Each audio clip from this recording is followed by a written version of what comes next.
Abraham took another wife, whose name was Keturah.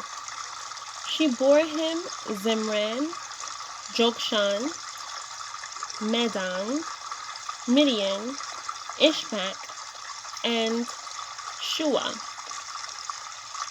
Jokshan was the father of Sheba and Dedan.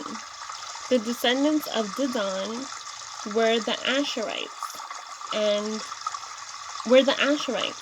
the Letushites, and the Lumites.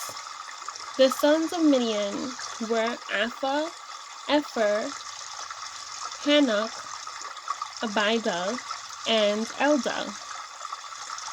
All these were descendants of Keturah. Abraham left everything he owned to Isaac, but while he was still living, he gave gifts to the sons of his concubines and sent them away from his son Isaac to the lands of the east. Altogether, Abraham lived 175 years. Then Abraham breathed his last and died at a good old age, an old man and full of years, and he was gathered to his people. His sons Isaac and Ishmael buried him in the cave of Machpelah near Mamre, in the fields of Ephron, son of Zohar the Hittite, the field Abraham had bought from the Hittites. There Abraham was buried with his wife Sarah. After Abraham's death, God blessed his son Isaac, who then lived near Beer Lahai Roi. This is the account of Abraham's son Ishmael, whom Sarah's maidservant Hagar the Egyptian bore to Abraham. These are the names of the sons of Ishmael, listed in the order of their birth. Nebaioth, the firstborn of Ishmael, Kedar, Adbeel,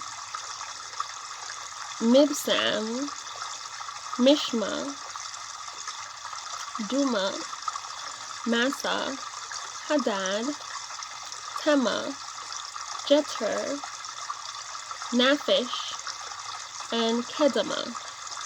These were the sons of Ishmael, and these are the names of the 12 tribal rulers according to their settlements and camps. Altogether, Ishmael lived 137 years. He breathed his last and died, and he was gathered to his people. His descendants settled in the area of Havilah to Shur, near the border of Egypt as you go toward Ashur, and they lived in hostility toward all their brothers. This is the account of Abraham's son Isaac.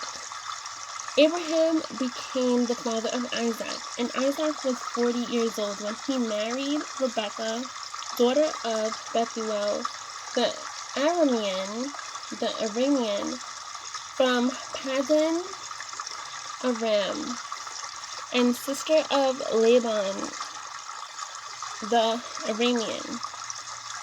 Isaac prayed to the Lord on behalf of his wife, because she was barren. The Lord answered his prayer, and his wife Rebekah became pregnant. The babies jostled each other within her, and she said, "Why is this happening to me?" So she went to inquire of the Lord. The Lord said to her, "Two nations are in your womb, and two peoples from within you will be separated. One people will be stronger than the other, and the older will serve the younger." When the time came for her to give birth, there were twin boys in her womb. The first to come out was red, and his whole body was like a hairy garment. So they named him Esau. After this, his brother came out with his hand grasping Esau's heel, so he was named Jacob. Isaac was 60 years old when Rebekah gave birth to them.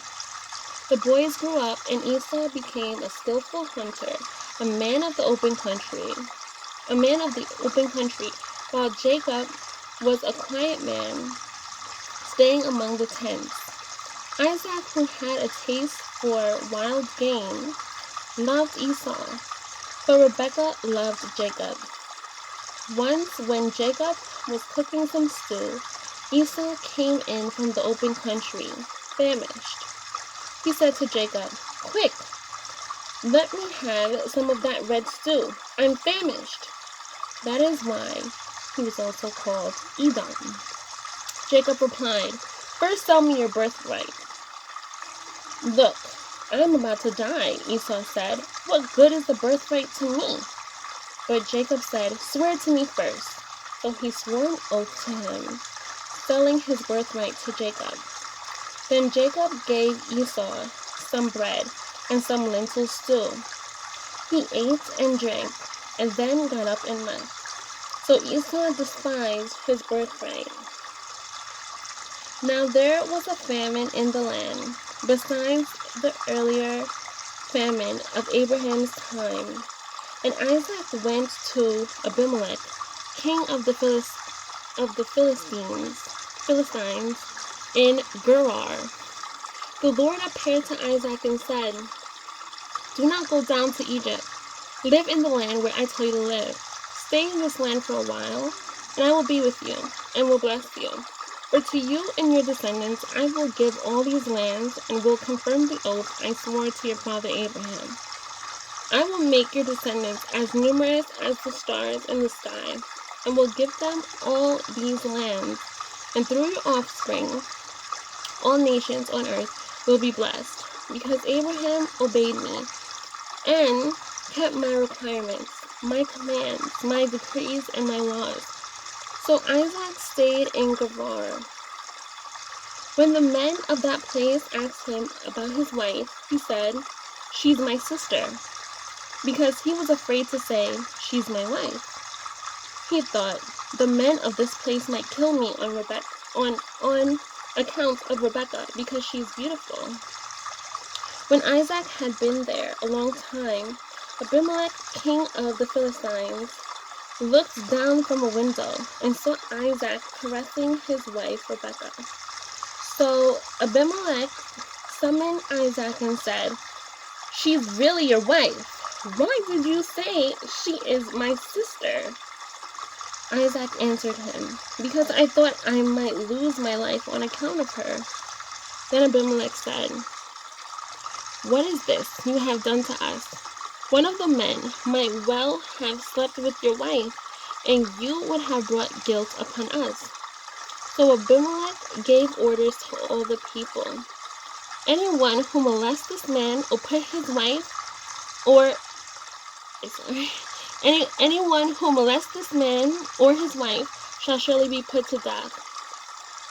Isaac planted crops in that land, and the same year reaped 100-fold, because the Lord blessed him.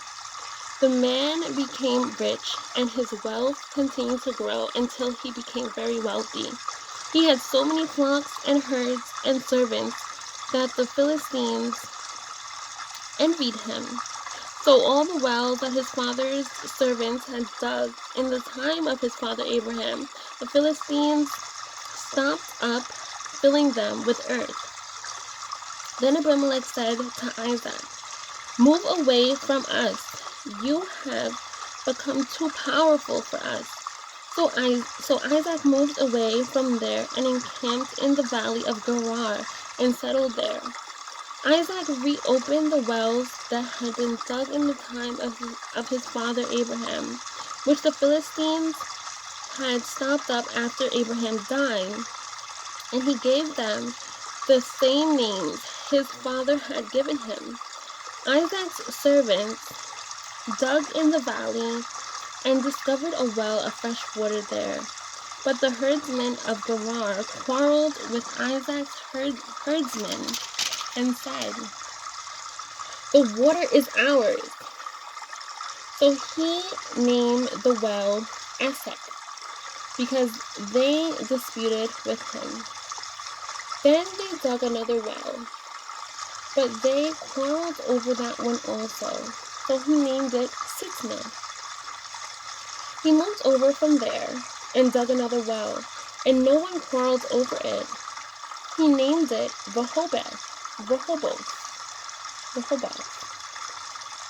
saying, "Now the Lord has given us room, and we will flourish in the land."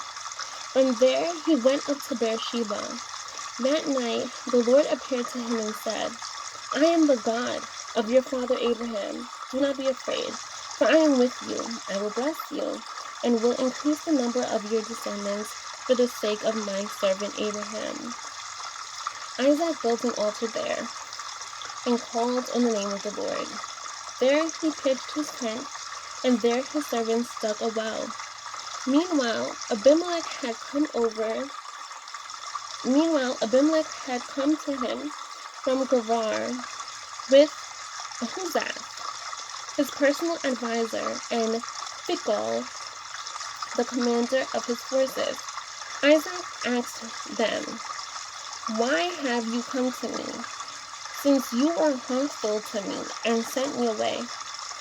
They answered, "We saw clearly that the Lord was with you. So we said, there ought to be a sworn agreement between us and you. Let us make a treaty with you, that you will do us no harm, just as we did not molest you, but always treated you well and sent you away in peace. And now you are blessed by the Lord." Isaac then made a feast for them, and they ate and drank. Early the next morning, the men swore an oath to each other.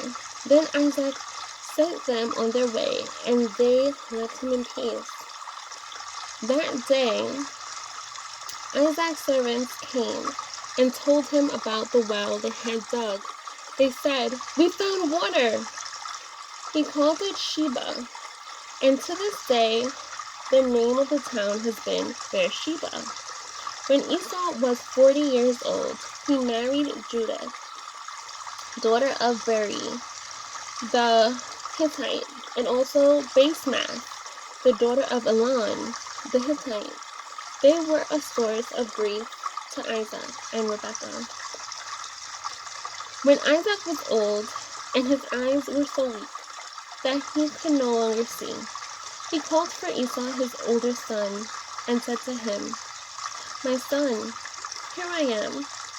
He answered. Isaac said, "I am now an old man, and don't know the day of my death.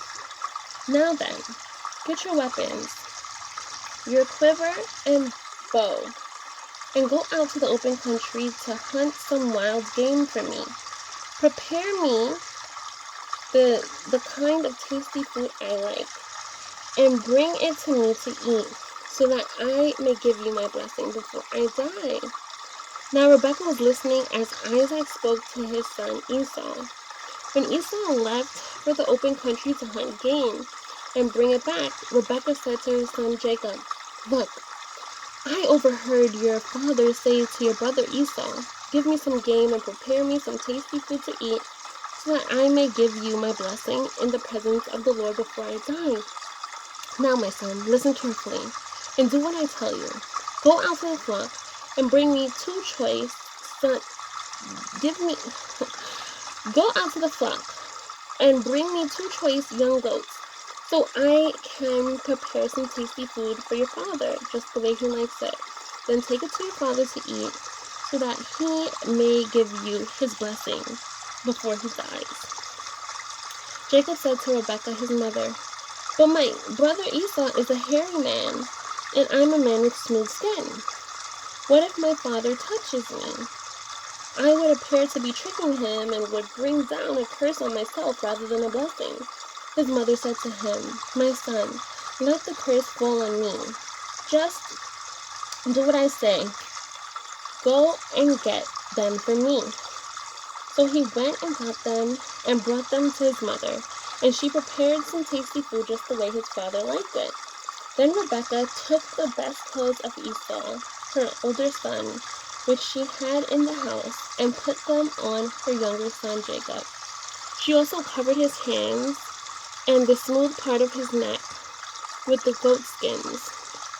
Then she handed to her son Jacob the tasty food and the bread she had made. He went to his father and said, "My father." "Yes, my son," he answered. "Who is it?" Jacob said to his father, "I'm Esau, your firstborn. I have done as you told me. Please sit up and eat some of my game so that you may give me your blessing." Isaac asked his son, "How did you find it so quickly, my son?" The Lord your God gave me success," he replied. Then Isaac said to Jacob, "Come near so I can touch you, my son, to know whether you really are my son Esau or not." Jacob went close to his father Isaac, who touched him and said, "The voice is the voice of Jacob, but the hands are the hands of Esau." He did not recognize him, for his hands were hairy, like those of his brother Esau, so he blessed him. "Are you really my son Esau?" he asked. "I am," he replied. Then he said, "My son, bring me some of your game to eat so that I may give you my blessing." Jacob brought it to him, and he ate, and he brought some wine, and he drank. Then his father Isaac said to him, "Come here, my son, and kiss me." So he went to him and kissed him. When Isaac caught the smell of his clothes, he blessed him and said, "Ah, the smell of my son is like the smell of a field that the Lord has blessed. May God give you a heaven's dew, and of earth's richness, an abundance of grain and new wine. May nations serve you, and peoples bow down to you. Be Lord over your brothers, and may the sons of your mother bow down to you. May those who curse you be cursed, and those who bless you be blessed." After Isaac finished blessing him, and Jacob had scarcely left his father's presence, his brother Esau came in from hunting. He too prepared some tasty food and brought it to his father. Then he said to him, "My father, sit up and eat some of my game so that you may give me your blessing." His father Isaac asked him, "Who are you?" "I'm your son," he answered, "your firstborn Esau." Isaac trembled violently and said, "Who was it then that hunted game and brought it to me? I ate it just before you came, and I blessed him. And indeed, he will be blessed." When Esau heard his father's words, he burst out with a loud and bitter cry and said to his father, "Bless me too, my father." But he said, "Your brother came deceitfully and took your blessing." Esau said, "Isn't he rightly named Jacob? He has deceived me these 2 times. He took my birthright, and now he's taking my blessing." Then he asked, "Haven't you reserved any blessing for me?" Isaac answered Esau, "I have made him lord over you, and have made all his relatives his servants, and I have sustained him with grain and new wine. So what can I possibly do for you, my son?" Esau said to his father, "Do you have only one blessing, my father? Bless me too, my father." Then Esau wept aloud. His father Isaac answered him, "Your dwelling will be away from the earth's riches. Your dwelling will be away from the earth's richness, away from the dew of heaven above. You will live by the sword, and you will serve your brother. But when you grow restless, you will throw his yoke from off your neck." Esau held a grudge against Jacob because of the blessing his father had given him. He said to himself, "The days of mourning for my father are near, that I will kill my brother Jacob." When Rebekah was told what her older son Esau had said, she sent for her younger son Jacob and said to him, "Your brother Esau is consoling himself with the thought of killing you. Now then, my son, do what I say. Flee at once to my brother Laban in Haran. Stay with him for a while until your brother's fury subsides. When your brother is no longer angry with you and forgets what you did to him, I'll send word for you to come back from there. Why should I lose both of you in one day?" Then Rebekah said to Isaac, "I'm disgusted with living because of these Hittite women. If Jacob takes a wife from among the women of this land, from Hittite women like these, my life will not be worth living."